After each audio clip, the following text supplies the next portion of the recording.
Chicken fry. So దోసకాయ పప్పు smell అయితే చాలా మంచిగా ఉంది. ఇప్పుడే బట్టలన్నీ వాష్ చేసేసాం, అవి ఆరేసేసాడు. బాగా ఎండలు మంచిగా ఉన్నాయి. తిరుపతి వచ్చాక పాడైనావా ఇవి? పనికిరావా ఇంకా? చిక్కుడుకాయలు పాడైపోయినావా రా? అవును. అయ్యో, ఐ లైక్ చిక్కుడుకాయలు కానీ పాడైపోయినాయే.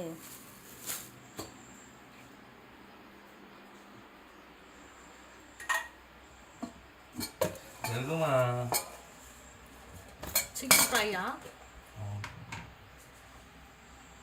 చికెన్ ఫ్రై, వేడివేడి రైస్ అండ్ పప్పు, దోసకాయ పప్పు.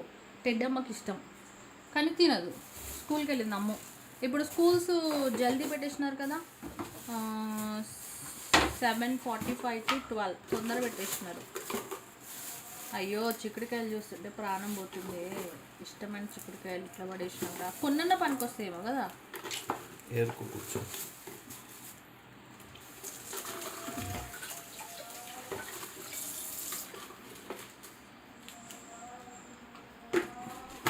తోమాల్సిన అంట్లు స్టార్ట్ అవుతూనే ఉంటాయి. బట్టల పని అయితే అయిపోయింది. మెయిన్ అదే, బట్టల పని చాలా పెద్ద పని. బట్టలన్నీ ఫస్ట్ మంచి వైపుకు తీయాలి, తర్వాత రంగులు వేసేవి చెక్ చేసి వాటర్లో విడిగా పెట్టాలి, తర్వాత మురికి బట్టలు సర్ఫ్ నీళ్ళలో నానబెట్టాలి, మిగతావి వాషింగ్ మిషన్లో వేయాలి, మళ్ళా సర్ఫ్లో నానబెట్టిన బట్టలు మళ్ళీ చేత్తో మురికిపోయేలా ఉతకాలి, మళ్ళీ అవి మిషన్లో వేయాలి.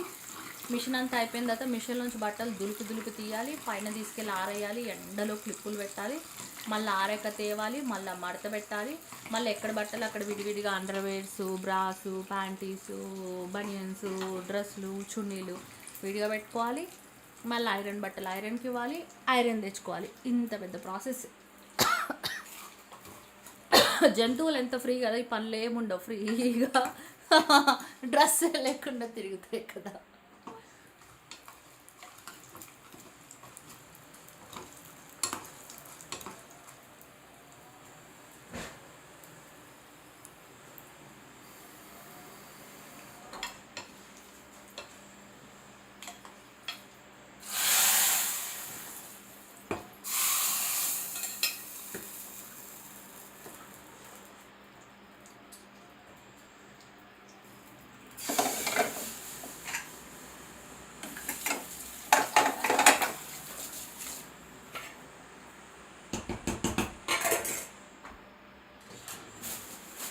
వంట ఫినిష్.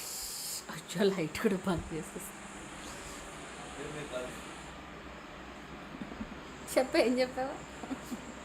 చెప్పు రాకు. అబద్ధాలు ఆడుతున్నాడు. కలిసేది అమ్మా.